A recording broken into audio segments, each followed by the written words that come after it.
Hello, George. Hi, good morning. Welcome, or hello from Ohio, I should say. Welcome, welcome. Nice to have you here. George is very enthusiastic. I want to attend this meeting. I want to be there. I want to be there. Let me in, please. Nice. He also got dressed up. Yeah, I know. I told him it was casual. See, that's why you have a beard, so you don't have to actually tie the necktie. You just sort of loop it underneath, just do a once over, and everyone assumes you have a fancy. See, oh, this is the new tulip knot. How does that look? Does it look good? Yeah. I've been practicing. Yeah, there you go. I'm very excited to be here. Thank you for having me. Truth be told, George and I started growing a beard at the same time when COVID started, so he's way ahead of me. I cannot grow a beard to save my life. I waste my hormones on other things, I guess, but I've never been able to grow a mustache or a beard. I actually tried once. Good thing my wife hates facial hair, so it works out well. Well, good to have you here, George. You were very enthusiastic. I guess you need to attend some Zoom meetings for a class or something? Yeah, Grand Lodge of Ohio has something called the Royal Schofield Society. Royal Schofield was a Grand Master back in the 70s who was very into educational components. And a couple years ago, a past Grand Master and some others decided to, basically, it's like college for Freemasonry. Oh, cool. And you take some tests in the first phase, and then the second two phases, you write some papers. One cool thing is you research your Masonic lineage. So you look at your petition, and you look at who signed that, and then you research who signed those petitions. And it was interesting talking to some of the elder members. They're like, "Oh, I remember so and so. Didn't see him much, but I remember him from around town and things like that." And I like that idea. I really like that idea. Rehearsing your lineage. Yeah. I mean, if I rehearse my lineage through my family, it's me, and that's it. So it's down from there. My son's a D. Malay, but no one in my family was a Mason. But I like the idea of looking at your petitions, talking to those people, see who signed their petitions, and trace it back. I think that's really cool. Yeah, I think that anybody can go on the through Grandview for Grand Lodge of Ohio, but I think anybody can go on and look at what the course requirements are. Okay. There's some neat assignments. The one, you got to read some Masonic publication, which I chose the first publication in America, which Benjamin Franklin reprinted. It was about 1730 something or whatever, taken from something over in London for about 18 lodges over there. And then we wrote a critical response to it. It was I'd never read that book other than that. It was very interesting. And cool. Morning. Morning. I'd like to welcome whoever just joined. Go and say hello. Hello. Morning, Denise. Hi, how are you? Good.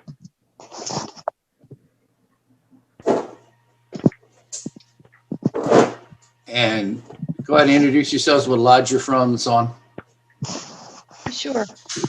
I'm Denise. I'm from America Lodge 57 in Washington, D.C. Oh, okay. And William? Warm fraternal greetings from Aurora Lodge, Fitchburg, Massachusetts, currently in El Paso, Texas. Very good. Well, hopefully we'll reach a point where we'll be able to say, hey, greetings, introduce yourself.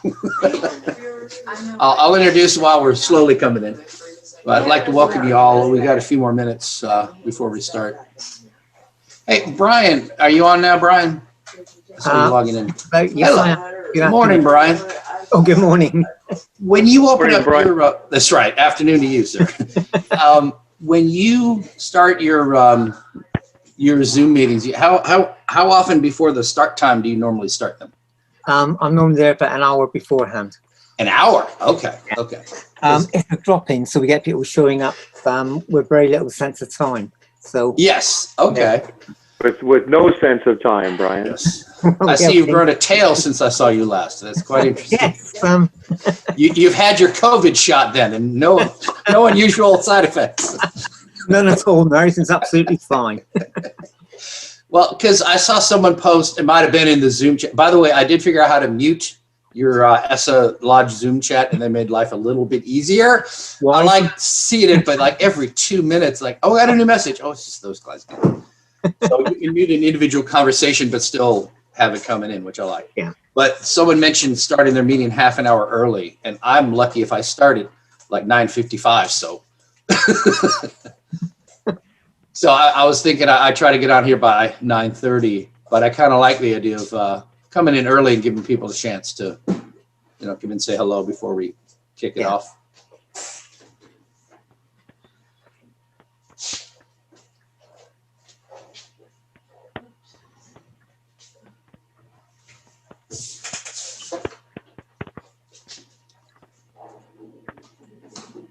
Morning, everyone. Good morning, everyone. Morning, Ray.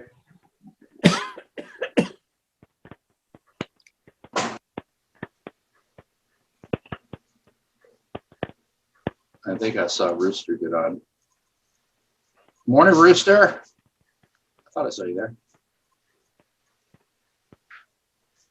Yep. Listen, okay. I guess not. I thought Bruce was on. Our senior warden.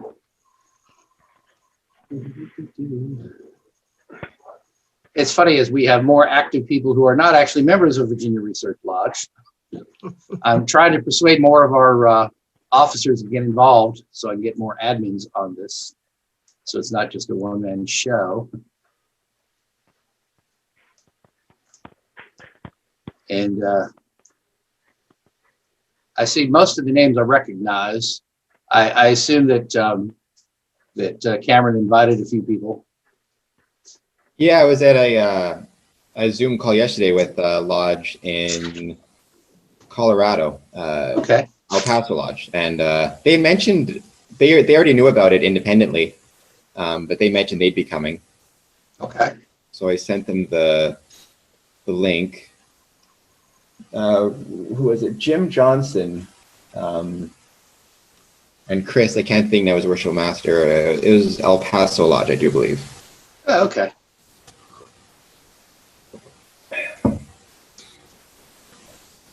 Well, like I said, I recognize some names from the Facebook group. We have quite a few people who find out about this from our Facebook group.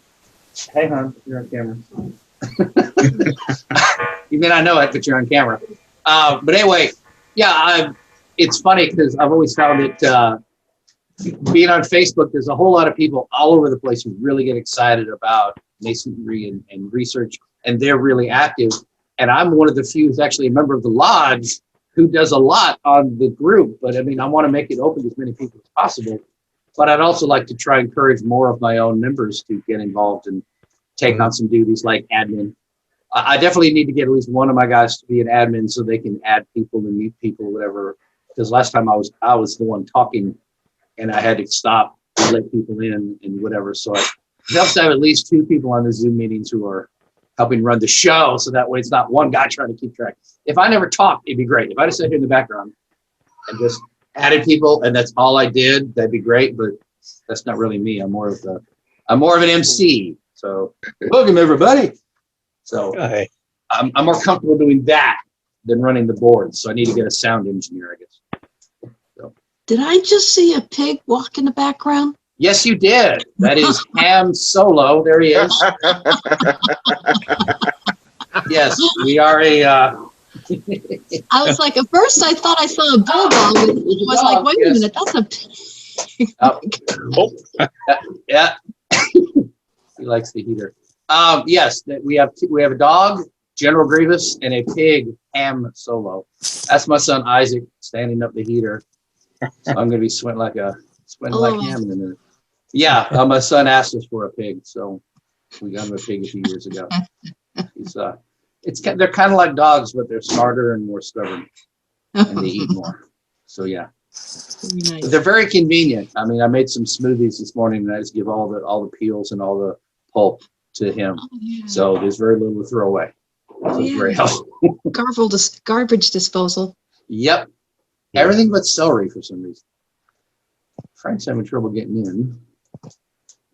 I'm trying to say hi to people whose names I recognize. We're up to 18. I think this may be the most we've had at one Zoom meeting, so this is good. So thanks, Cameron, for having an interesting topic and getting people to come.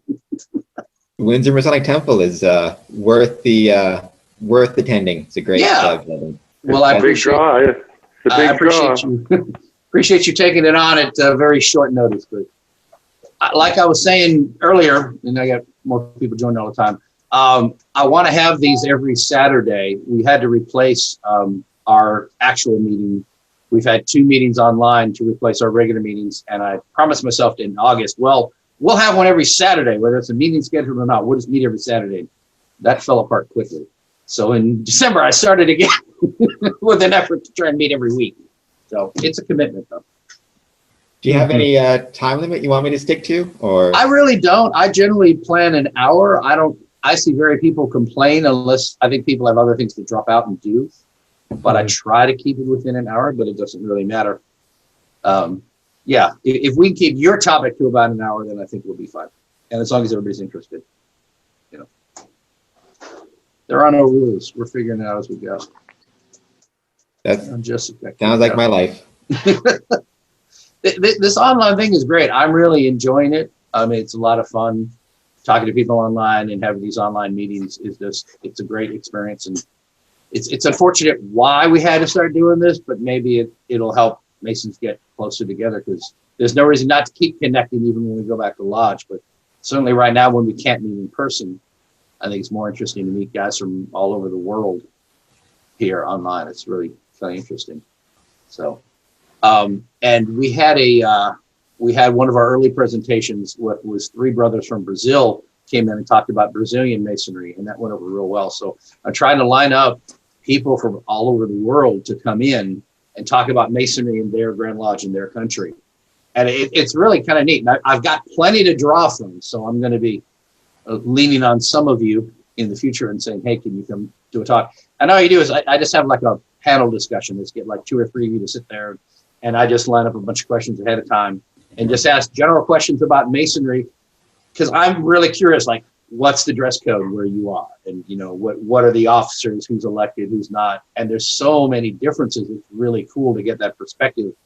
And for all of you, like most Americans, it's normal. What we do in Virginia, what you do in Ohio, what you do in Texas is probably pretty close to the same. And that's just normal. That's just Masonry to you. And then you hear from these guys from another part of the world, you're like, wow, that is so off the wall. But to them, it's perfectly normal. But to us, we're like, wait, what? You don't elect your secretary? Or, I don't know. I wish.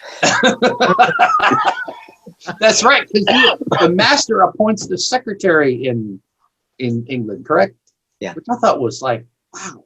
That's What, some say the secretary appoints the master, and I just The master appoints the secretary. Obviously, he's got to listen to what everyone else says as well.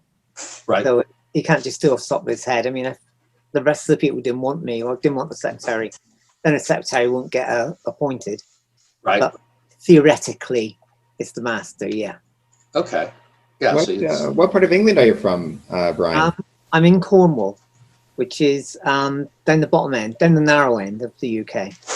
All right, my pops, he's a Geordie. He's from just outside of Newcastle. Right, yeah, that's about 300 miles away from where we are. And also industrialised, whereas we're sat in the middle of the country. Mm-hmm. We live in a small cottage, so a small miner's cottage, 200-year-old miner's cottage in the middle of Bodmin Moor, basically.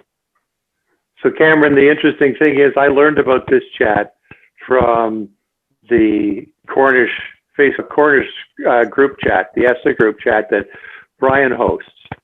So he's in England. You and I live 2 hours apart from each other, and I had to learn. And I learned about your chat, about your topic morning from England.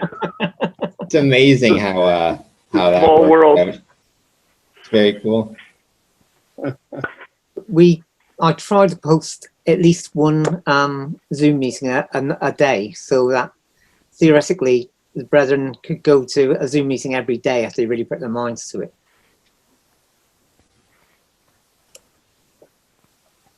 That's very cool.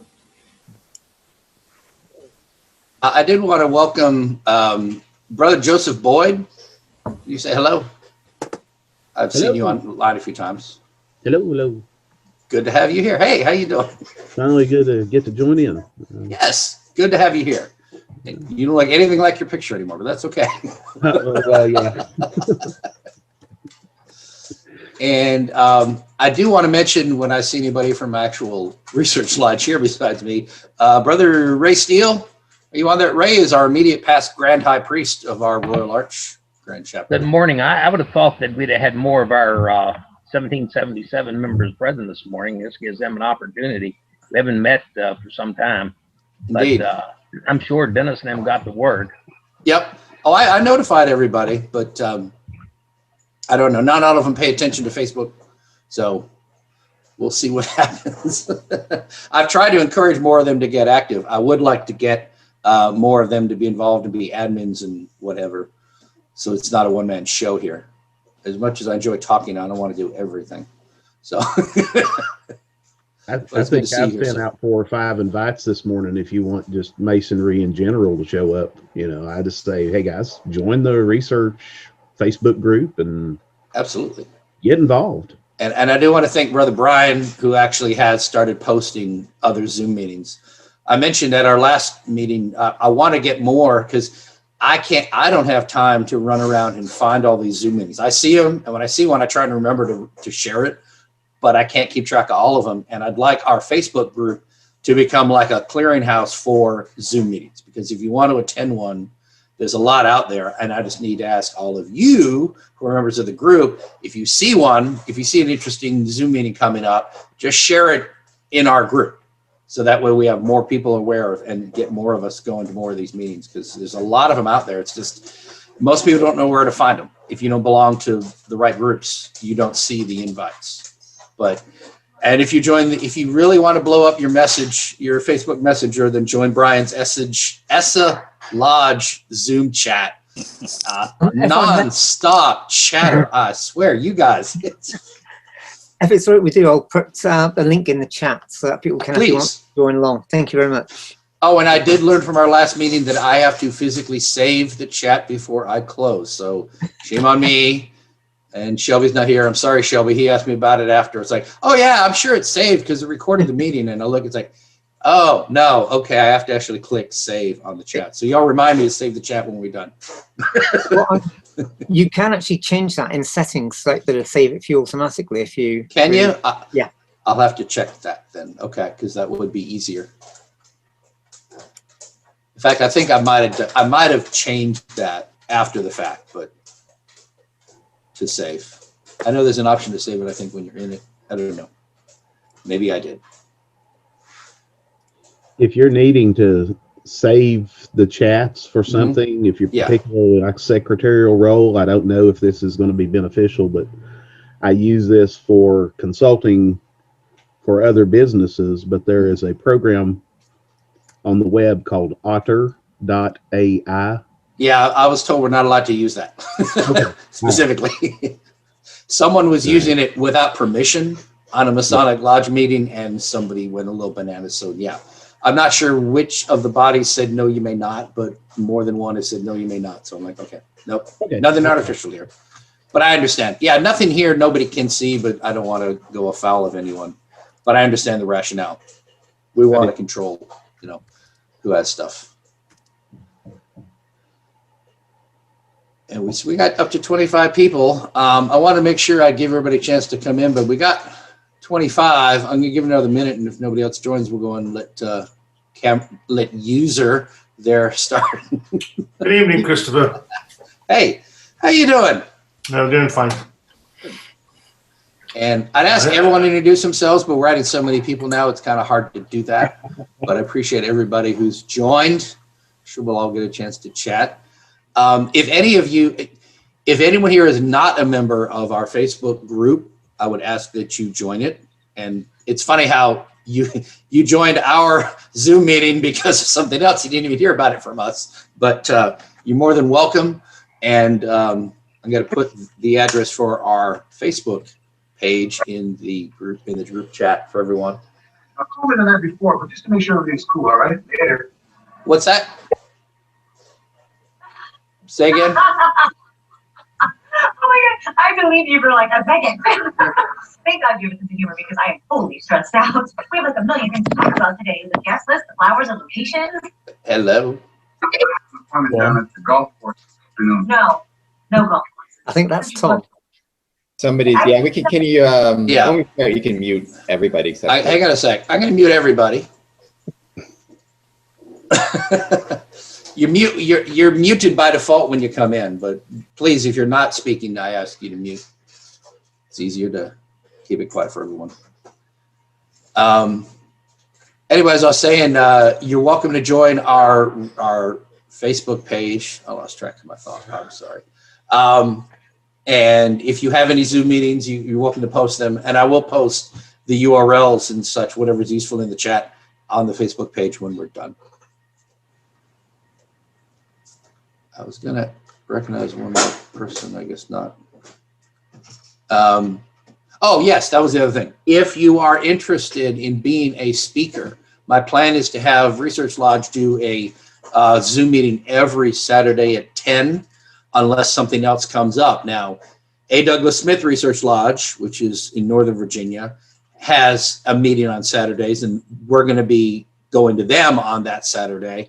And Virginia Research Chapter, which is a Royal Arch Research Chapter, had theirs last Saturday. So when there's another research event in our area that's on a Saturday, of course, we'll defer to them. But other than that, my plan is to have one of these every Saturday at 10. And that seems to work for most people, so we're going to go with that. But if you're interested in presenting a paper, please just message me or post it in our Facebook page and let me know you're interested, because I need speakers. I'm always happy to line up more speakers. So anything related to Masonry or that you think would be of interest to the group, we're very happy to let you present your paper. So, anybody have anything to say before we go to our presentation? I think we've stabled on the number of people coming in. Okay. Go ahead. Let me go ahead and do the formal thing. Brother, let me say his name right. We have with us Worshipful Cameron Adamson. He is a past master of a couple lodges in Windsor, and he is currently the secretary of Harmony Lodge number 579 in Windsor, Ontario, Canada. And he is going to give us a talk today on Windsor Masonic Temple and whatever else he sees fit to talk about. So let's all welcome Cameron. You have the floor, sir. Thank you so much. Yes, as Worship Brother Christopher Douglas stated, I am the past master of Windsor Lodge 403 and Harmony 579, both of which meet at the beautiful Windsor Masonic Temple, and current secretary of Harmony Lodge 579 as well. And the focus of my talk today will be on the Windsor Masonic Temple. It is a landmark architecturally and historically of both the city of Windsor and the region of Essex, but also I just think even of Southern Ontario. Any questions that you have for me, by all means, you can leave them in the chat, or at the end you can ask, and I'll do my best to answer. If I don't know, I'll make sure to take down your information and send you an email so I can get back to you with the answer. Also, all of the links that I show during this presentation, I will leave the link in the chat, so you can copy that and share it with others if you'd like. And I'll also be talking to you a little bit about my Masonic podcast, some of the guests I've had on it, such as Brother Christopher Douglas, and some general ideas that I have. And I should mention, I speak for myself, so this does not, all opinions expressed are those of Cameron Adamson, it's for Encompass, and not necessarily the Grand Lodge of Canada in the province of Ontario. And with that, how do I share this screen? Go. I'm gonna hit. Oh, Christopher, you could, Brother Doug, if you could let me share my screen.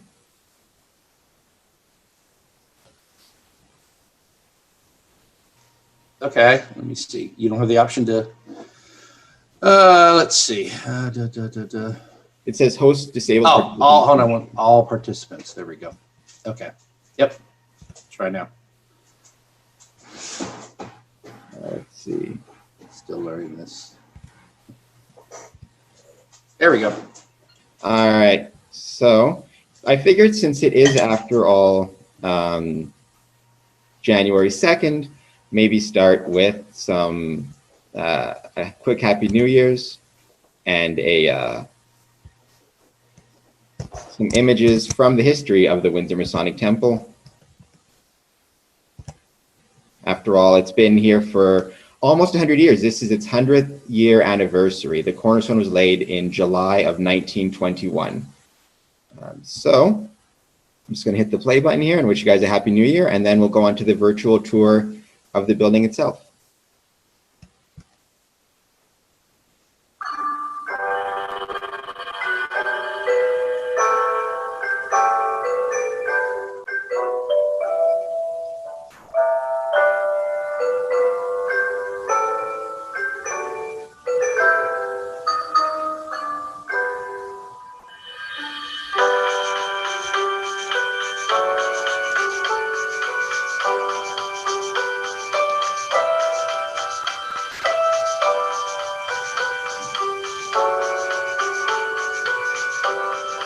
We're not seeing the presentation.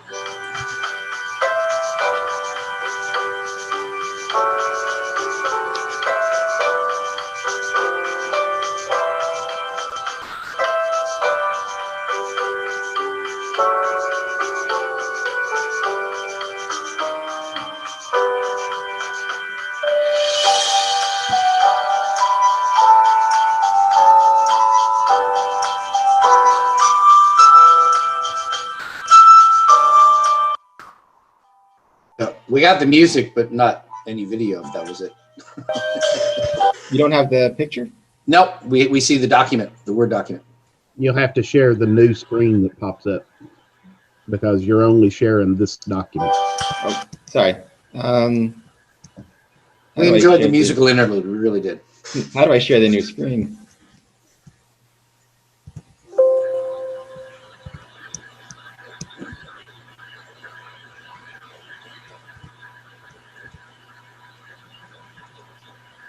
Anybody know how to share the, because it says your screen sharing is paused. Yeah. When you click on the screen share, you may have to stop sharing what you're currently sharing and then either select the new window, or there may be an option, depending on your version, to share all. There we go. Now we can see it. All right. Sorry about that. We'll restart one more time. I apologize. Okay.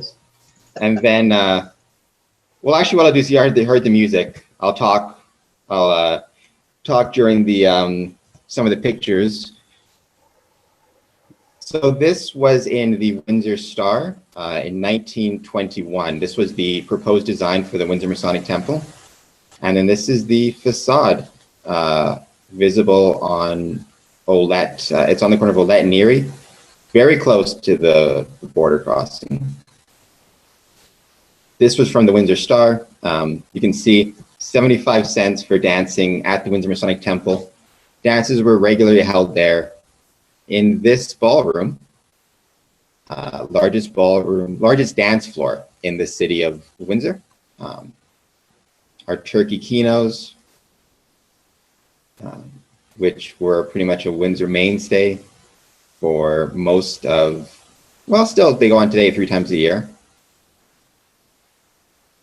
These are some images of our first Board of Masonic Temple Association chair.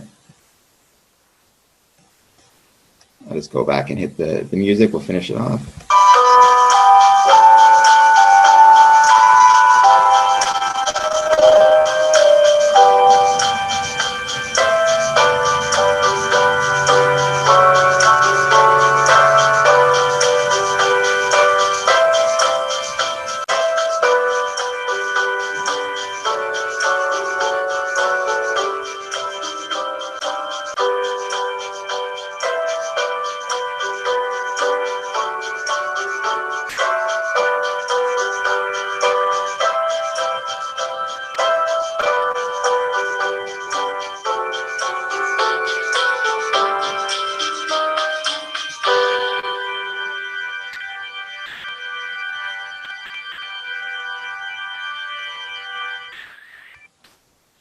right, so Happy New Year. Hope you guys enjoyed some images from the past. We'll have some more in a second when we go through the tour.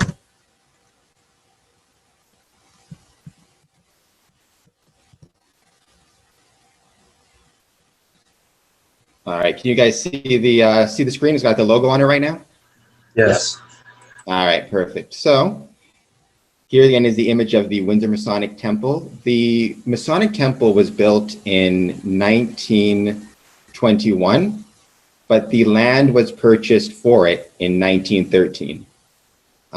Obviously, with the start of World War I, resources were scarce, so building didn't start until 1921. It took approximately a year to build completely. They turned the sod in May of 1921, laid the cornerstone July 9th, 1921, and then the building was officially opened actually January of 1922. Although Masonic lodges were meeting there starting in the fall of 1921. The facade or the design is what's called neoclassical. You can see, for example, the columns. There are 8 columns spaced across the facade, limestone and marble on the inside. So it was, I said, designed in the neoclassical style by J.C. Pennington. He was a very prolific architect in the city of Windsor. Actually, if I did a podcast with an architect from Calgary, Alberta, but he knew of J.C. Pennington because he was a very prominent architect both within Windsor and nationally. He was also a member of my mother lodge, Windsor Lodge 403. And for our 100th anniversary, we're going to do something to honor his memory. I just think this is cool. This is from the original blueprints at the City of Windsor Archives from 1921 when it was being designed. The building cost $200,000 to construct at the time, which works out to, I did the math before, about $20 million in today's dollars. And we're going to see the actual rooms in a second, but this is the blueprints from the lodge room floor, the third, which is the third floor of our building, of our Masonic Temple. Windsor Lodge, which is my mother lodge, excuse me, meets here in the blue room, we call it, because it's got blue carpet, because we're creative. And Harmony Lodge, my affiliated lodge, meets here in the red room. And we will see some images from both of those rooms in a second. About to sneeze. There you go. If I could ask a quick question, do you have a Royal Arch chapter that meets? Is that maybe why it's called the Red Room? We do, yeah, and the Royal chapter meets in the red room. Right, okay. And Scottish Rite meets in the blue room.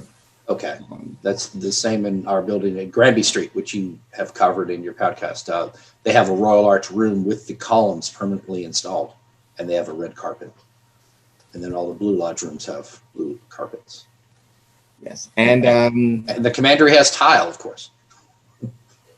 Nice. We don't have that. We have our blue and our red room, and as you said, yes, Royal Scottish Rite meets in our blue room. Right. Royal Arch meets in or York Rite meets in the red room. Our building was designated as a heritage site in the city of Windsor. That's what this plaque is here. I should have got a closer shot of it. And this stone marker here just indicates that the Windsor Masonic Temple is a heritage building within the city of Windsor. Particularly the facade, the front of it is the heritage part, but this year it should all become a heritage building as we reach our 100th anniversary. As I mentioned before, the architect for the building was J.C. Pennington. It really was, a state-of-the-art building when it was built. And if you go and you look at some of the news articles in the Windsor Star from the 1920s and 1921, when they turned the sod and laid the cornerstone, you had thousands of individuals, not just Masons, but Masonic families and just spectators present to see it, because it really was a major building project within the city. And in the 100 years, it has been home to weddings and school dances, even a couple of funerals. So this is entering the Windsor Masonic Temple. Sorry for the shaky cam. I'm in a wheelchair, so I'm not the best at taking videos yet, but I'm getting better. We have ballroom dancing classes and ballroom dancing recitals regularly at the Masonic Temple. You'll see the ballroom in a second. That's just a directory of the lodges that meet. We have 7 lodges that meet at the Windsor Masonic Temple. And I just think the stairs are really cool because they are marble staircases. And if anybody ever wants to learn how to ballroom dance and you happen to live in Windsor, give that number a call. That's going down leading to the ballroom.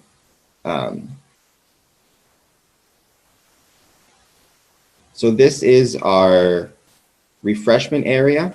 It's where lodges will gather after a meeting for, obviously, for their refreshments, for the junior warden's toast, for things of that nature. Seats about 100 people. It also, though, can be gussied up. And there have been a few lodges that have held formal banquets in this area and in this room. And also, it can be good for renting out for like baby showers or union meetings, things like that, community events. Because we have, as you can see here, let me just go back for a second.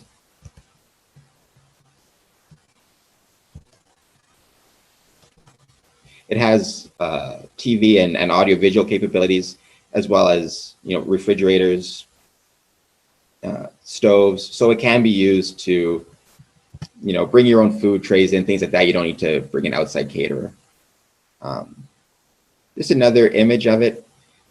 This picture here, I have a video I can show about it, features Brother John Diefenbaker, who was Prime Minister of Canada, and he visited our Masonic Temple while he was Prime Minister. He visited as both Prime Minister and brother, and attended a lodge meeting in our building. Original flooring.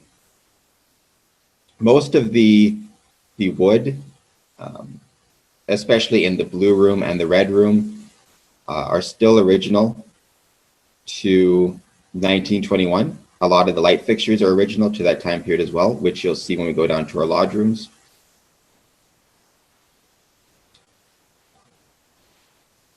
So yeah, if anybody ever gets a chance to visit when we can meet again in person, you will be spending, after your lodge meeting, or after our lodge meeting, you'll be spending the rest of your evening up here with us, having a few toasts and joining in fellowship. I took this picture. This is a picture from outside, or from the top of our building, the 3rd floor. The only reason I like this view is because if you can see here, this triangle in the background, that is the Ambassador Bridge. It is so it connects Canada, Windsor, Ontario to Detroit. A lot of Masons from Detroit have made the trip over to visit on that bridge, and vice versa. And it is about 3.5 kilometers away. So I just really think it's a cool view. Get a chance to see that. Let me just go forward to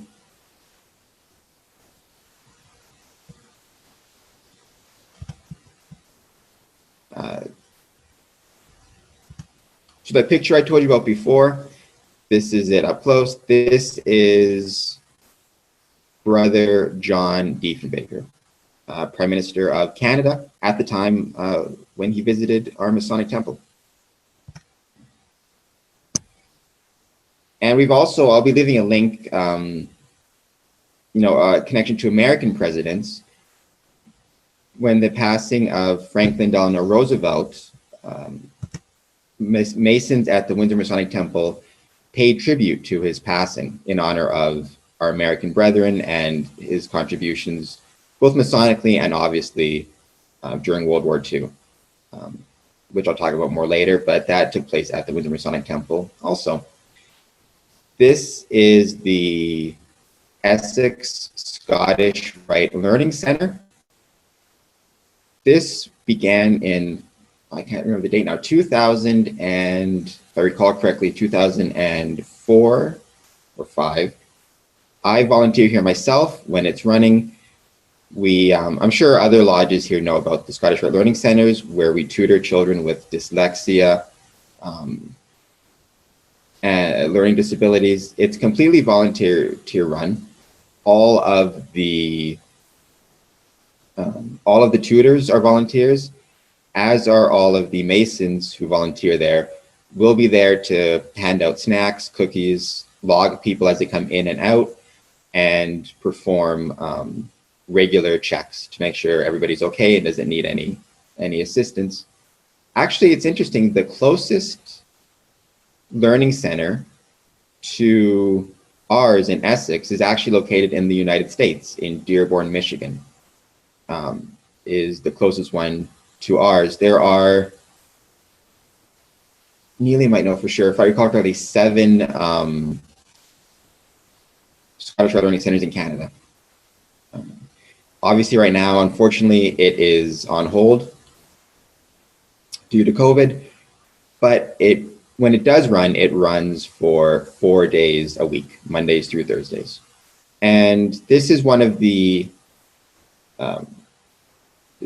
spaces where the tutoring takes place. It was designed by St. Clair College students to be minimize outside noise, outside distractions, so the kids can learn in as distraction-free environment as they can. You'll see everything is recorded. That's what this is up here. So Big Brother is always watching to make sure everybody is safe. And obviously all the tutors, as well as all the Masons who volunteer, have criminal record checks, things like that. I've had the chance to see some of the tutoring take place, and it's just amazing the work that they do with the children. All right. My favorite room in the whole wide world. This is the Blue Room of the Windsor Masonic Temple. Seats approximately 200. As you can see, it's got the tiered seating. This is facing west. So that's the senior warden's chair that you can see in the back. All of the wood is original. Oak, primarily oak and maple is the type of wood that was used. The lighting fixtures are original.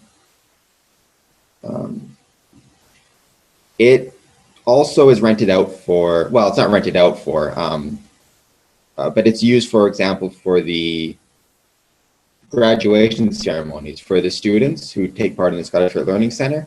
Once they graduate from the Learning Center, we have a graduation for them in this room. This is where I became a Mason in 2007. I was initiated on this altar. So 4 of the 7 lodges meet here. And 3 of the 7 lodges at the Windsor Masonic Temple meet in this blue room. The other 4 meet in the red room, which we'll see in a few moments.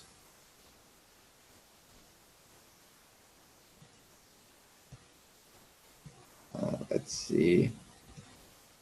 All right, so this is something everybody, when I was doing these tours in person, This is something everybody loves. Anybody want to guess what this might be? If you visited before, don't say it if you know, but anybody have any thoughts or any guesses?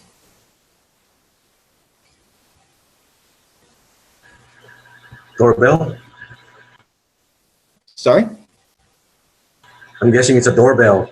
Doorbell. No, good guess though. It's not a doorbell.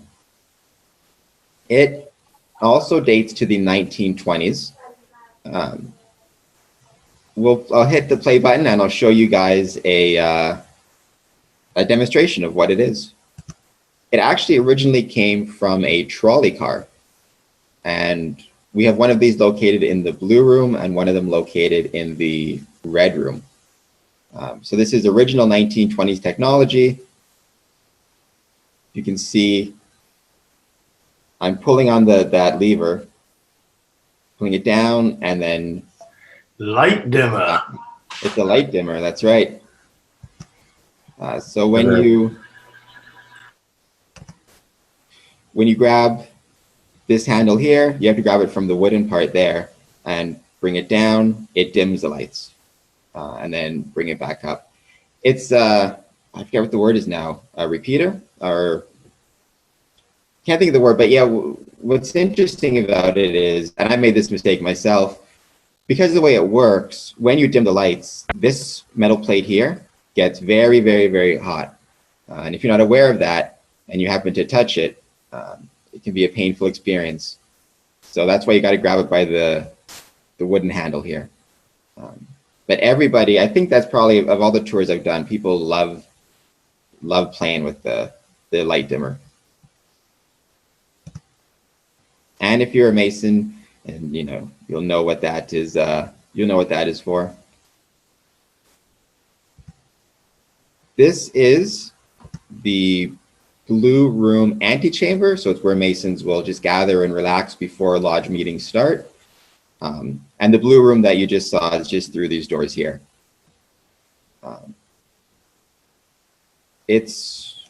A lot of this building has been maintained and cleaned by regularly cleaned by Very Worshipful Brother James Lawton. His wife, his family, they do an amazing job with keeping it all clean. The carpets, the drapes. Obviously, there's a lot that needs to be done to keep the building clean. And this is the very first lodge in the Windsor, the oldest lodge in the Windsor area, Windsor, Ontario, is Great Western Lodge. It dates to 1854, so it predates the Windsor Masonic Temple by a good few decades, but it was named after the Great Western Rail Line, which had its terminus in Windsor, Ontario. And this train set, model train, was given to Great Western Lodge for their 150th anniversary. Actually, the oldest Masonic lodge in the Essex district is Thistle Lodge in Amherstburg. And they've got some pretty amazing stories. They're right on the river. They've got some amazing stories from the War of 1812. Supposedly commanders of their armies, the British armies and American forces, meeting just before war broke out at their temple. It's a really cool spot. But we're pretty good too. 1854 is nothing to sneeze at. That is the oldest Masonic lodge that meets at the Windsor Masonic Temple. And they still have all of their old minute books and things like that. So it's really cool to see minute books from 1854. This is the Windsor Lodge Charter, My Mother Lodge, which dates to 1883. Obviously, all of our charters, and for the rights as well, are on the walls of the blue and the red rooms. That's the charter for Great Western Lodge, dating to 1854.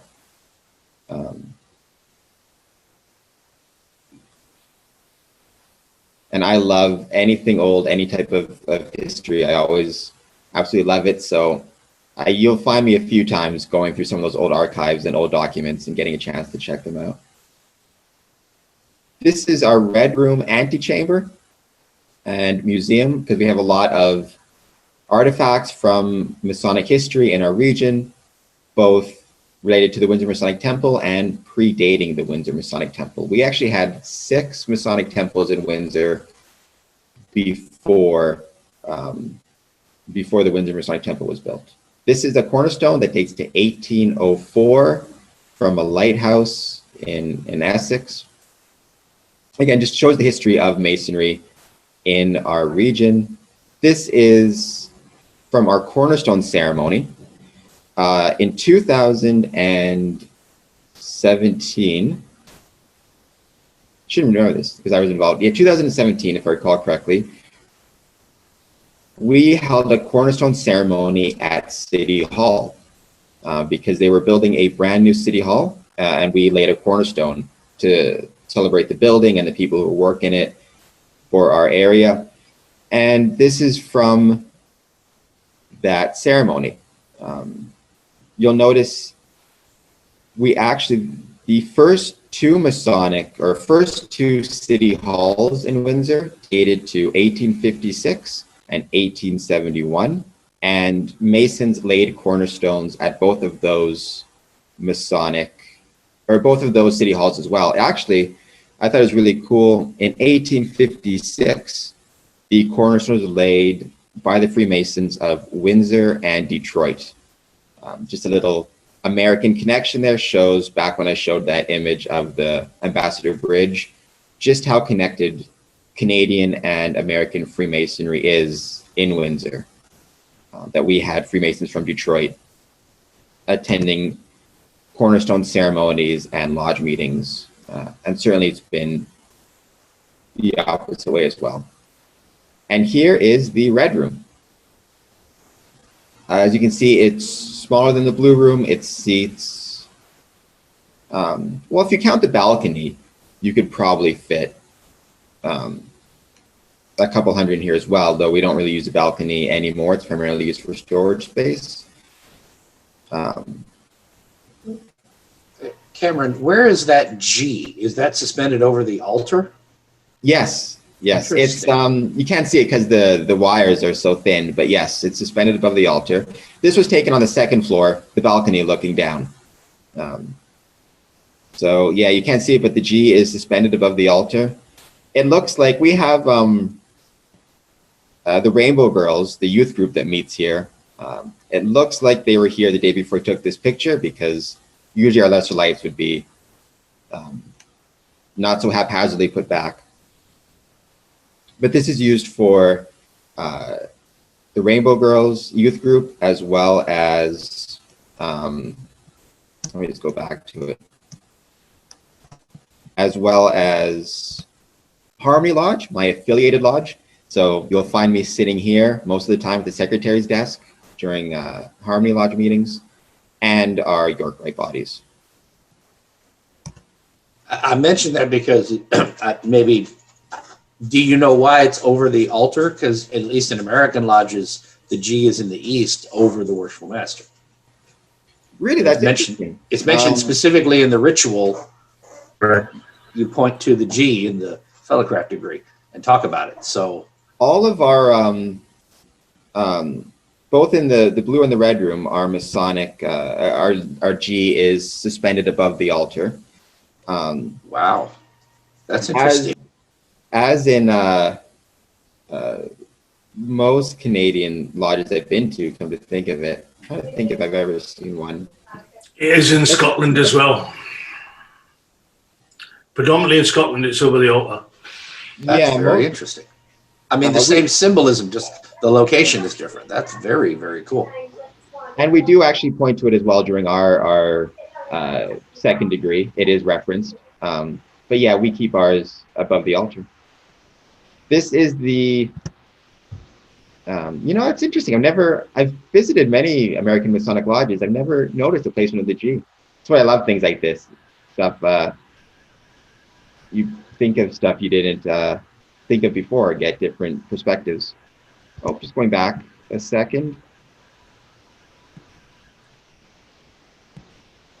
So this is the kind of landing area between the red room, antechamber, and museum, and the blue room. So between the blue room, antechamber, which I showed before, and the red room, antechamber, museum,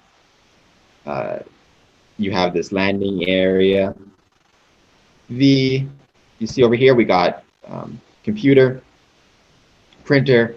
It's a great place for a secretary if they have to do some work last minute, print out some extra summonses or documents. They can make some copies here, print out some stuff quickly.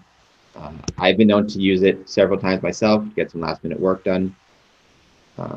If any brethren, this is where I ask the favor, if any brethren might know, my favorite picture or painting at the Windsor Masonic Temple is this one here. Got a closer view of it. Nobody knows where it came from. It's just been there since kind of our oldest member has been attending. I don't want to, take it down and cut it out because I'd hate to damage it. But if any brethren know anything about this painting, I always ask on the off chance somebody might recognize something about it. But I think it's beautiful, and looks like the type of place I'd like to live. Have you tried, Cameron, if you take a picture of it, you can do a Google search by image and Really? find similar images. That might work for you. I got to check that out. I mean, I have an art historian do a tour, and she talked about like the what's it called, the kind of theme of the painting. I guess it was a pretty standard design to have in English paintings, to have the mountains in the back, a body of water, animals in the foreground, foliage. But yeah, I always thought I just think it's a really, really cool painting. I'm very fond of it. And last place is our ballroom. So obviously most Masonic temples that were built during this time, 1870 to 1930, considered kind of the golden age of Masonic temple building. A lot of them will have public venue spaces for rental purposes and income purposes. The best example would be the Detroit Masonic Temple, which was actually started in 1920, but finished later because it's so much larger than the Windsor Masonic Temple. But they obviously have their space for the concert space, Phantom of the Opera, all of the different bands they've had there throughout the years. But we've got pretty nice ballroom space ourselves. As I said, it's the largest dance floor in the city of Windsor, because it goes basically from one wall all the way to the other. And we have our ballroom dancing here. Everybody, when I posted pictures of this on some local Facebook history groups, so many people from Windsor and Essex commented remembering their weddings, their dances, their graduations,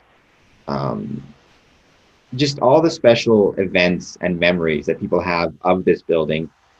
It's a Masonic home, but it is as well a home to the city of Windsor. And it's a home to the happy memories of so many of our residents. A lot of people mentioned having their first dance at their wedding underneath this disco ball.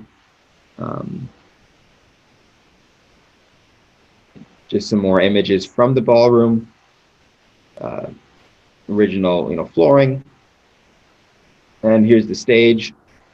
We used to have regularly Masonic dances, they were called, every Friday night. It's funny, every time I mention I'm involved in the Masonic Temple, people will always mention going to dances in high school, the disco ball. Bill Richardson Orchestra was the main band. As you saw in the New Year's video I showed, tickets used to cost 75 cents during the 50s and 60s. And they stopped having dances in the 1990s about, but that's one thing I'd love to bring back one day, is dances, Masonic Temple dances. And that is the very brief tour of the beautiful Windsor Masonic Temple. I will, the only other thing I wanted to talk about quickly before I go on to can I take any questions anybody may have? This is an idea I have that I think would be of benefit to anybody who's involved with the Masonic Temple, especially one that is distinct or looks as unique as ours. I use Global 3D Arts, but you can use, this is the podcast here from it.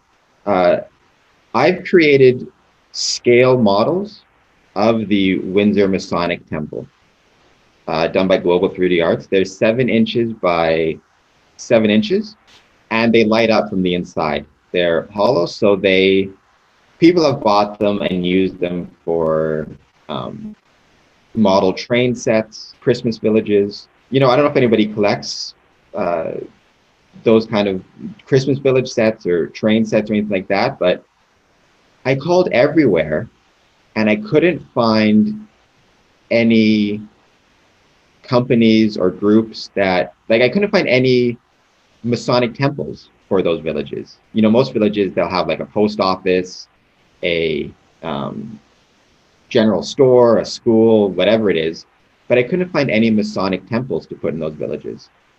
So I created one of the Windsor Masonic Temple. Let's see if I can find a picture of it. This isn't meant as a plug necessarily for Global 3D Arts, so they've been terrific, but I'm sure everybody may have a local 3D printer or somebody who creates models of their buildings or of different buildings, and it's been, I can find one. Oh, here it is. So yeah, that's a picture of the model. I just think it's a great idea for any Masonic temple board to consider. That's very cool. Yeah, I love it. And this isn't quite finished because what they also did, and I thought it was really great, is they add a sign. So the building itself has a sign that goes over the front doors. So they have a sign on it, and just the generic sign has it says Masonic Temple and has our phone number. So if anybody wants to book us for events, the phone number is on there. But you can also get it custom made with a special message.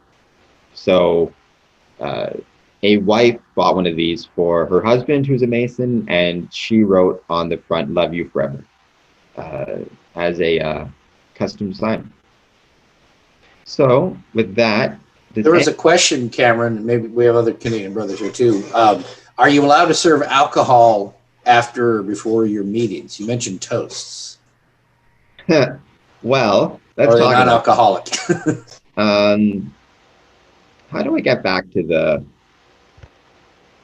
how do I get access to the chat again? I'll do that after.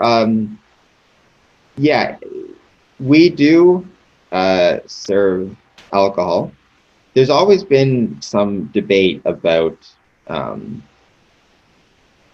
whether we're allowed to or not. The ballroom that I showed is licensed to serve alcohol.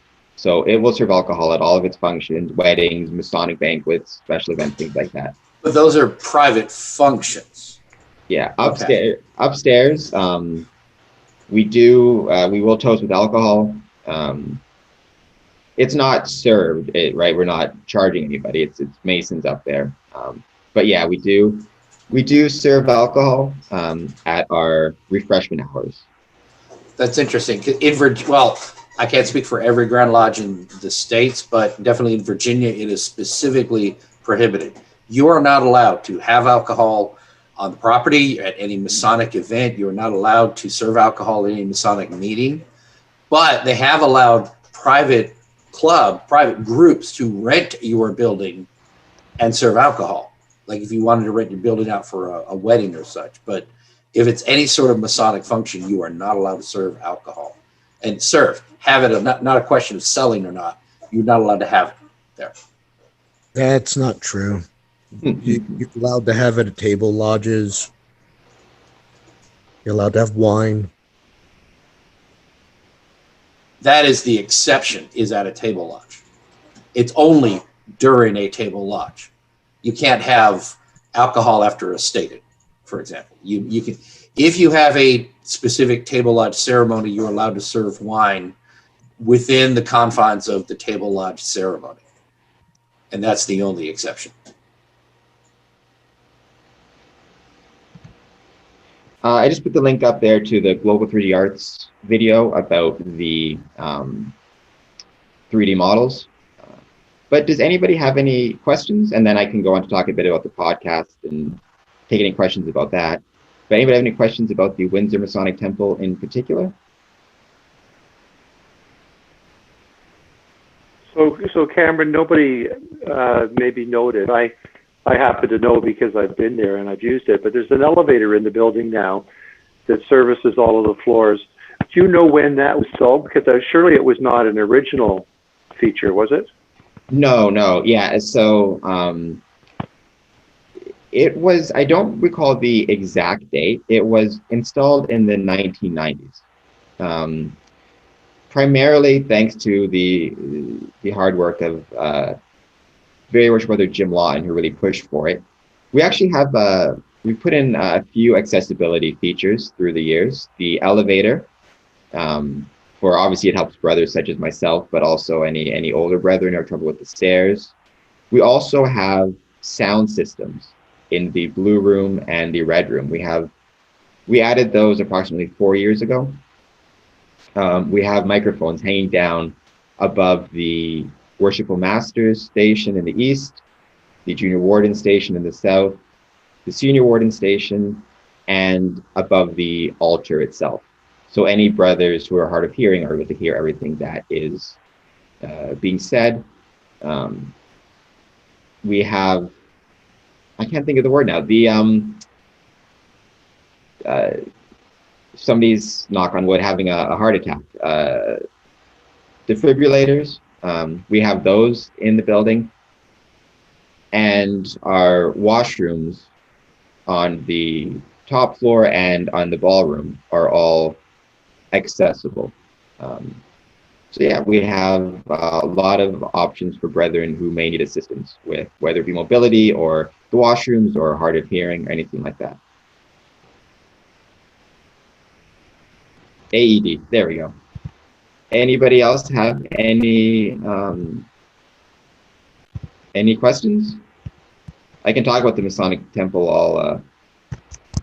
all day. Your dedication shovel that was in one of the slides, what year was that, or what was that for? 1921. Yeah, that was the shovel that they used to turn the sod. It was actually done by, I can't think of his name now. But the brother who turned the sod was the oldest brother in the district at the time. And he was a member of Great Western Lodge. He passed away just before the official grand opening of the building in 1922. But he would have had a chance to visit in there in the fall before it, he passed away just before it was officially opened.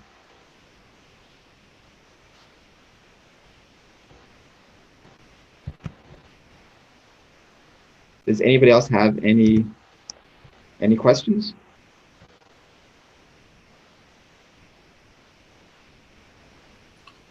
Yeah, Cameron, how far away are you from Detroit? Is it just next door as it looks like on the map? It is just next door. Let me go back to the virtual tour for a second.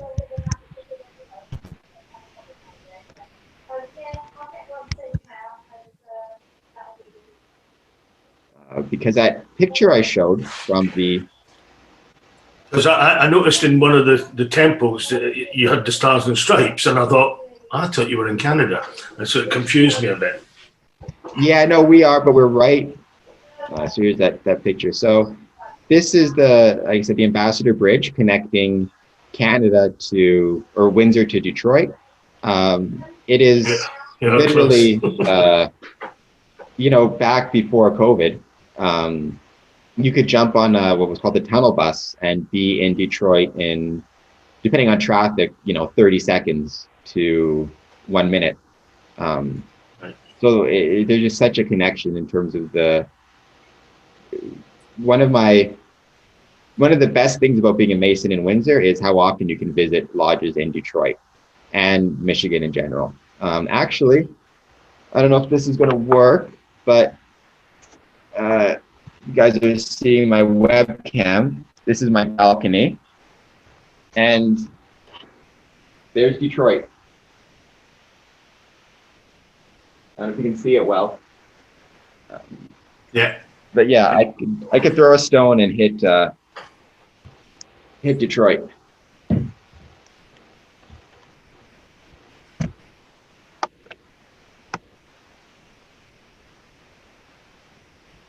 Who raised all the $200,000 to build the building?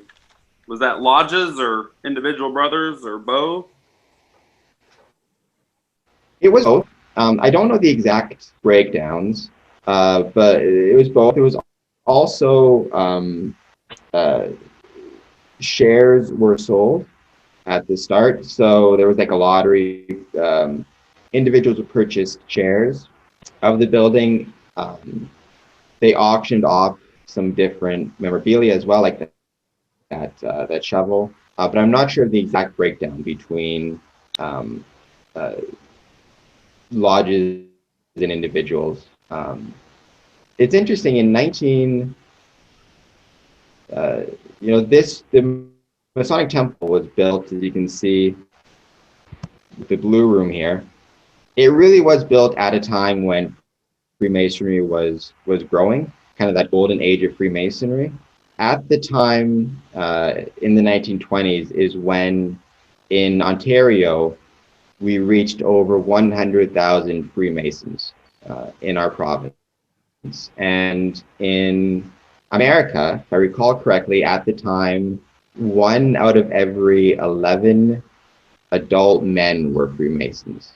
I believe it was in the 1920s it reached that point. So it really was built at a time when membership was constantly growing. There was always this idea that it would continue to grow. So it was built at a time when, there was this idea that money and membership would always be in good supply. Obviously, in the 1930s, that was tested. The building was almost lost in the 1930s during the Great Depression. It was only because of Scottish Rite moving into the Windsor Masonic Temple that we were able to keep the building. The Scottish Rite moved in much later. They had originally met in Riverside for the first 10 years and then moved in and basically saved the Masonic Temple. Hey, Cameron, when you wanted to show your outside, because you're sharing your screen, we really couldn't see you. If you want to do that again, if you want to stop sharing, and I'll make let's you go stop sharing. Okay. All right. Try this one more time. I'll stop talking. I don't know. Hold on, it's not showing you. Give me a sec. Yeah, I can see it. No. Can y'all see? Yeah. Do you see me or do you see him? No, I see skyscrapers because I've pinned it. Oh, okay. There you go. Those skyscrapers are the you probably were seeing the GM building. So those skyscrapers are Detroit. So it's right. It's so close. We're actually the only city in Canada that is south of America. We're south of Detroit. You got to go north to get to the United States from our end of the world.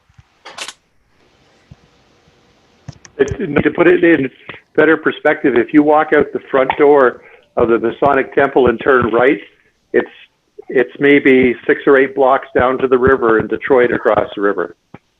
Yeah, absolutely. Instant. Yeah. It is. If you take the tunnel, you're basically, when you get out the tunnel, you're a hop and a skip from our building, from our temple. It's funny. Is the Masonic Temple in Detroit of a similar style as it was built in about the same time? Kind of. It is also neoclassical, like the architecture, but it was and it still is, the largest Masonic temple in the world. It was definitely built for what was considered a booming Masonic population. If anybody ever gets the chance, I would strongly recommend you tour the Detroit Masonic Temple, because it really is amazing. You could get lost in there, and there's so much of the stuff that was started that wasn't ever finished due to the Great Depression. But it has a swimming pool that was never finished, hotel suites. So it's somewhat of a similar style, but just much larger. All built primarily out of limestone. They actually had to, and Rob Moore, if I can make a suggestion, is with the Detroit Masonic Temple. He can talk about it forever, and it's an amazing building. So he would be the person to talk to more about it. But they actually purchased shares and ownership in a limestone quarry to make sure they had a sufficient amount of limestone to finish the building, because it was such an undertaking.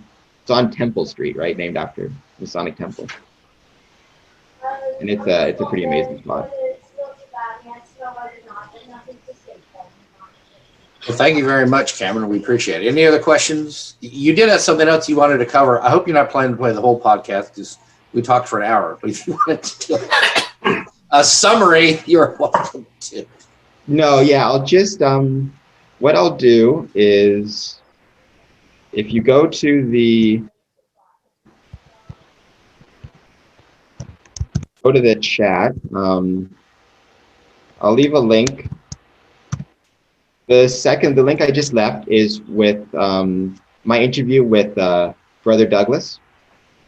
If you want to see what we talked about and kind of learn more about the Square and Compass podcast itself and the topics we discuss, I would certainly, if anybody's interested in being a guest on the podcast, I always love having a chance to talk to brethren from out of the district about their Masonic experiences and Masonic history and their Masonic temples. I'll leave my email in the chat. info@squareandcompass.ca.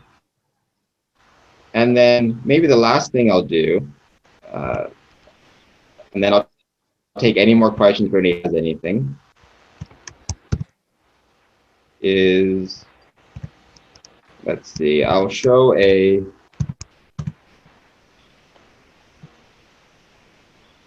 remember to share your screen. Yes, I'm going to do that just one time, just 1 second. All right, I'll share the screen once more, and I'll just show a preview of the podcast. It's about 30 seconds, and then that'll be it.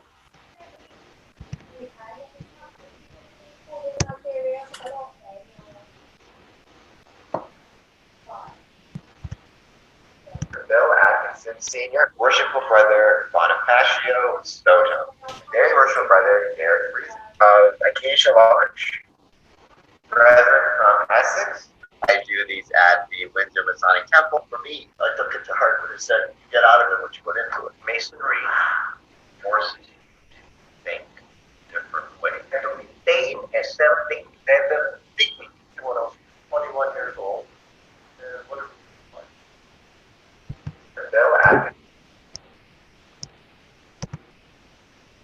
So there you go. I always thought that was funny how at the end of, I was interviewing Bill Atkinson Sr., very prominent Mason in Essex District, and in the middle of it, the lights went out, which I always thought was kind of funny. But yeah, thank you so much for, first of all, for inviting me and listening to me speak. Like I said, I've been no rush, so if anybody has any more questions, please feel free to ask. If you want to do me a favor and subscribe, like, comment on the links I left up, I'd appreciate it. And if you want to be on the podcast, shoot me off an email, info@squareandcompass.ca.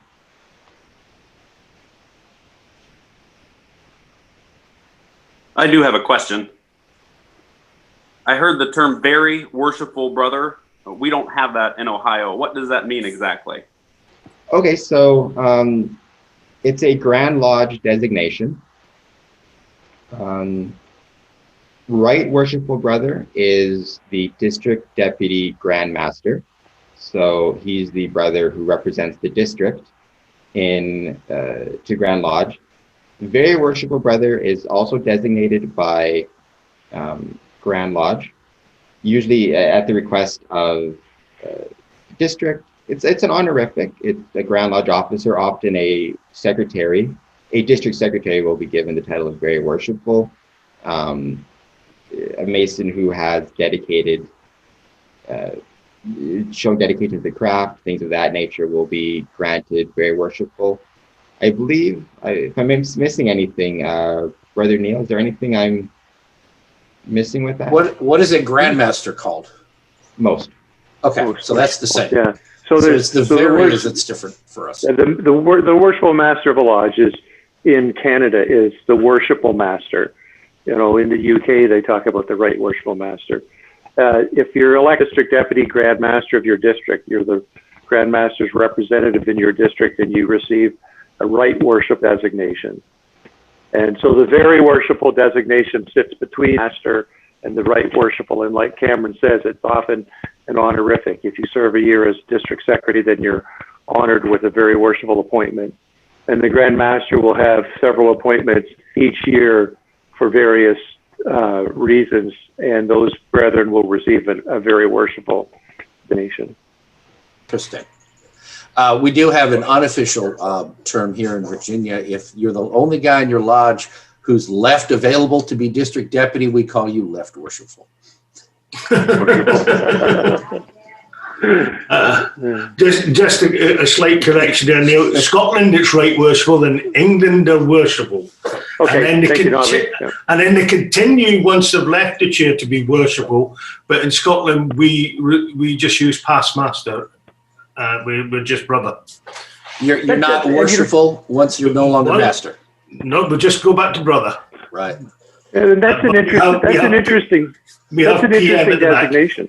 That's an interesting designation because in Canada, or in Ontario, where Cameron and I are Masons, if I was elected district deputy grand master of my district in 2006, so I was made a right worshipful brother, and I maintain that status, you know, unless I happen to be grand master one time. I think Prince Hall Masons, if I'm not mistaken, revert to brother after they've had a higher designate. I think if you're provincial, you will keep probably the past Grand Master, but you will not be right or anything like. You're only right worshipful while you're in the office of provincial Grand Master. Interesting. I think that's a paper in itself, I think. Well, I mentioned that. I mentioned that at another meeting. I was corrected. It's in the Royal Arch, you are most excellent while you're in the chair, and then you go to right excellent when you're a past high priest. So I knew there was at least one body where you don't retain it, whereas like in the Blue Lodge in the States, in most American Grand Lodges, worshipful, right worshipful, and most worshipful are the titles, and you do retain them after you've served in the office, until of course you get a higher one. So I don't know if anybody enjoys architecture or architectural drawings, but I showed a couple pictures from the original 1921 blueprints. I'll put a link to those in the chat because there's obviously more than I showed. I always thought it's neat, being built in 1921, the Masonic Temple had a coal room, and you can still see the coal chute, and it's in the blueprints, but obviously it was heated by coal I don't know when they made the switch over, but it was heated by coal, and you can still see where the coal chute was. It was delivered on Erie Street. For most of its, I don't know, I think maybe this 50s or 60s they changed it.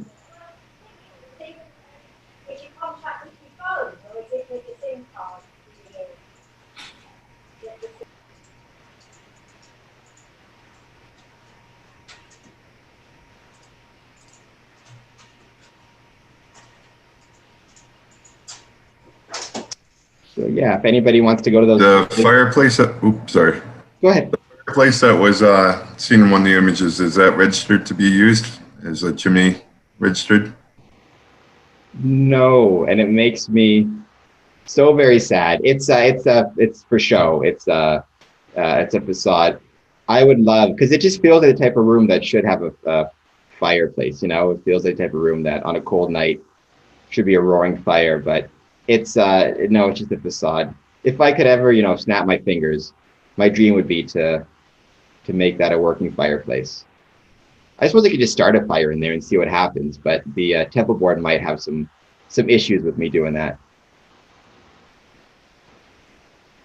We'll be referring to the former secretary of Windsor. I've gotten so much trouble over the years. I think it'll be okay. I'm known to. My philosophy is it's always better to beg for forgiveness and ask permission. Always the case. Don't tell them that, Neil. Don't go spreading my. You've just told everyone. What's on Zoom stays on Zoom. There you go. Well, yeah. Well, I'll be happy to provide this as evidence at your trial there.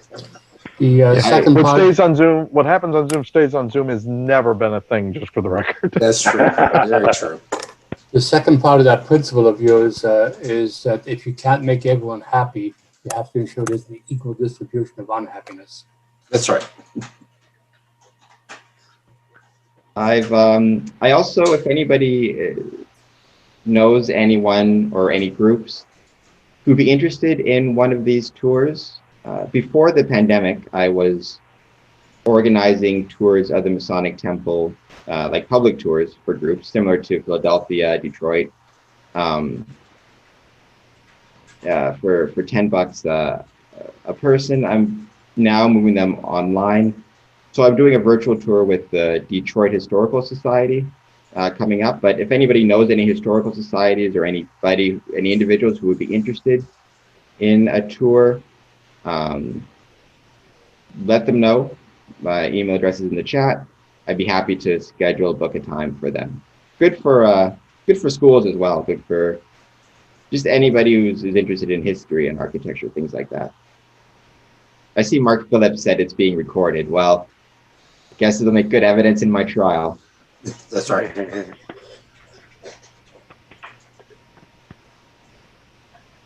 All right. Well, I want to thank everyone for attending. If there's no more questions or anybody has any announcements, if you have an upcoming Zoom meeting or something you want to promote, we'll have a good of the order here for a minute. Oh, sorry. It says in the chat, invite us to Detroit 1-2, please, Cameron. That's done through Rob Moore. I don't know if he's doing it virtually. They usually do them in person. I'll see if I can grab Rob's email address and throw it in the chat before I go. Women normally actually in my secret area below my house, but like I kind of need help with chest organization. I like. Any other questions? Any other brother want to offer anything?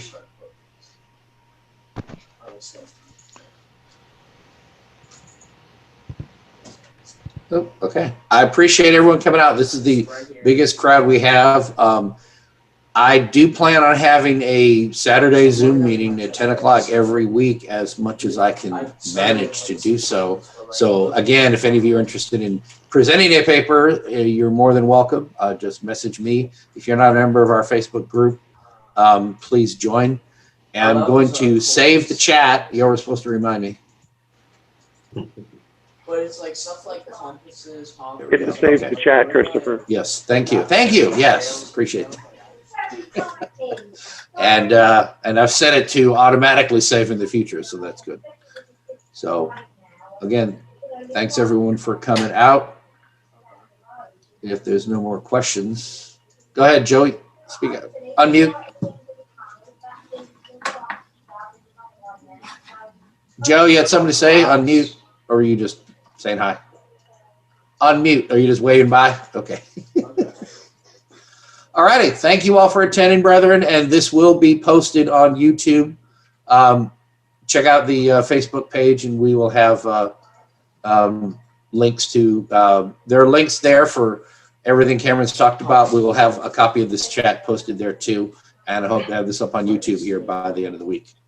So y'all have a very happy New Year, and I'll see you all next Saturday.